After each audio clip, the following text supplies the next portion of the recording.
Hi, my name is Trevor Dunn, and I'm going to talk about the films that I watched from October 15th to the 21st. I watched Point Break on October 15th. This is a great thrill ride that I'm ashamed that I haven't seen it before. Keanu Reeves plays Johnny Utah, a former Ohio State quarterback who blows out his knee and joins the FBI. This could be a future career path for Drew Allard. Johnny gets called in to go undercover and take down the ex-presidents, a group of bank robbers that wear president masks when they commit their heists. They're suspected of being surfers, so Utah starts hitting the surf in search of answers. He comes across Tyler, played by Lori Petty. They start to get close, and she introduces him to her ex, Bodie, played by Patrick Swayze. Bodie is a free spirit, and he and Johnny get close, and he introduces Johnny to the rest of his crew, and they start taking on adventures together. But later, Johnny finds out that Bodie and his buds are the ex-presidents, and does he have what it takes to bring in his once close friend?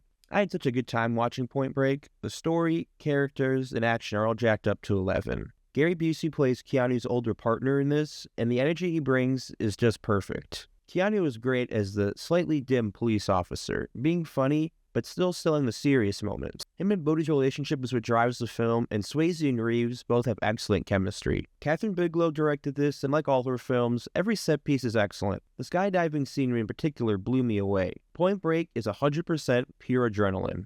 The next day, I saw Good Fortune in theaters. I had to double dip on Keanu. In this film, he plays an angel named Gabriel, whose purpose is to stop people from texting and driving. Feeling unfulfilled, he comes across Arj, played by Aziz Ansari, a struggling editor who has hit rock bottom. Gabriel decides he wants to help Arj, so he switches his life with the life of Jeff, played by Seth Rogen, a tech bro who recently fired Arj. Instead of learning a lesson, Arj finds out his life is vastly improved and doesn't want to switch back. It's a good time to mention that Aziz Ansari wrote and directed this, so you can tell it's very personal. Aziz had a promising career in Parks and Rec and made Master of None, but got accused of some pretty bad things and was basically canceled. In this film, Arj talks about how can he do everything right and still not make it. Unfortunately, Aziz isn't a leading man, so the film drags a little bit when the focus is solely on him, but I enjoyed the other two characters. Keanu pulls off his dumb, fun charm. He's by far the best part of the film, and Seth Rogen is as good as always. The message of the film is pretty on the nose about how the lower class has it bad and how they're exploited by the rich. I recommend Good Fortune. It's a solid comedy.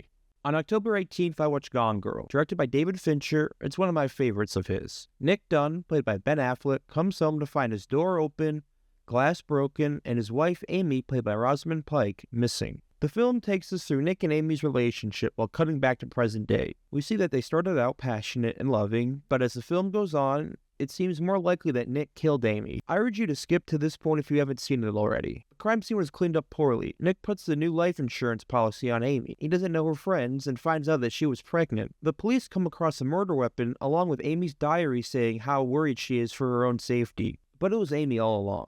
She faked her own disappearance, planned to kill herself after she found out Nick was hooking up with one of his students. All with little clues so Nick would know it was her all along. Amy doesn't succeed with getting Nick thrown in prison, but she convinces the world of her innocence and traps Nick in a marriage with her. Rosamund Pike is incredible. Amy Dunn is one of the best villains of all time, and no other actress can pull off what Rosamund does. Gone Girl is about marriage and what it does to someone and how much can you keep from your significant other. It also deals with the media and how the 24/7 news cycle can warp reality for the sake of ratings and have a short memory. Gone Girl is one of the best thrillers of the 2010s. I watched Get Out the next day. It stars Daniel Kaluuya as Chris. He's anxious because he's going up to the weekend to meet his girlfriend's parents. His girlfriend Rose, played by Allison Williams, tells him everything's going to be great, but being in a mixed relationship, Chris has his doubts. It starts off small, just your average microaggressions like, I would vote for Obama for a third time, or he's got great genes to be a fighter. But it gets even weirder when Chris meets Georgina and Walter, the black servants who freak out Chris. Chris realizes that the family is deranged and wants to leave, but they won't let him. I don't want to spoil why they kidnap him. It's an all-time plot twist, so please check it out for yourself. This was Jordan Peele's directorial debut, and he put himself on the map as someone to watch. Very few people have made this big of a debut as a director. One of the only people to compare him to is Orson Welles making Citizen Kane. Peele didn't create it, but definitely popularized the social horror. A social horror is when a film uses horror ideas to talk about the true evils in the real world. Get Out is an amazing picture that helped jumpstart a new wave of horror films. I finished Task on October 19th. The last episode of the HBO miniseries aired that night. Set in Delco, Pennsylvania, the story is about an FBI agent named Tom Brandis, played by Mark Ruffalo.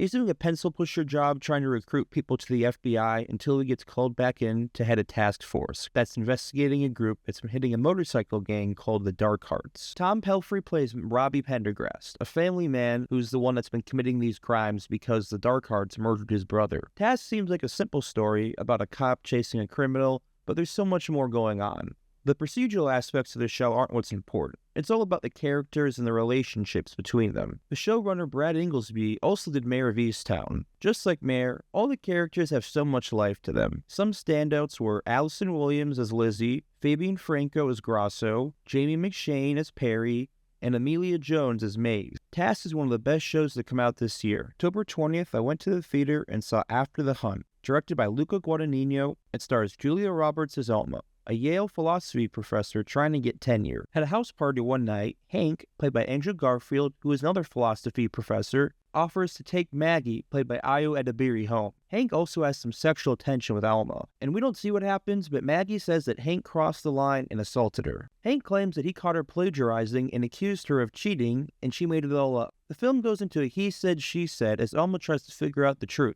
All while that's going on, Alma starts to feel very sick. Hank ends up getting fired, and Alma continues to spiral out of control. I didn't enjoy this. It was too long, and in the last 30 minutes, I was praying for it to end. I enjoyed most of the performances, and Michael Stuhlbarg was by far my favorite as Alma's exasperated husband, Friedrich. He got all the funny lines and it was a delight to watch. I felt like the writer watched Tar one time and thought, let me try that. The whole culture clash subplot and watching Julia snap at one of her students felt very discount Tar.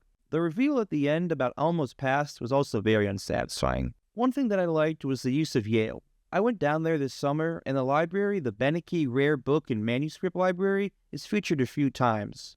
It's pretty cool to be watching a movie and recognize a place that you've been to. Overall, I wouldn't recommend you see After the Hunt in theaters. Maybe check it out on streaming if you're a Luca or a Julia Roberts fan. Thank you for watching. Please like and subscribe, and I'll see you next week.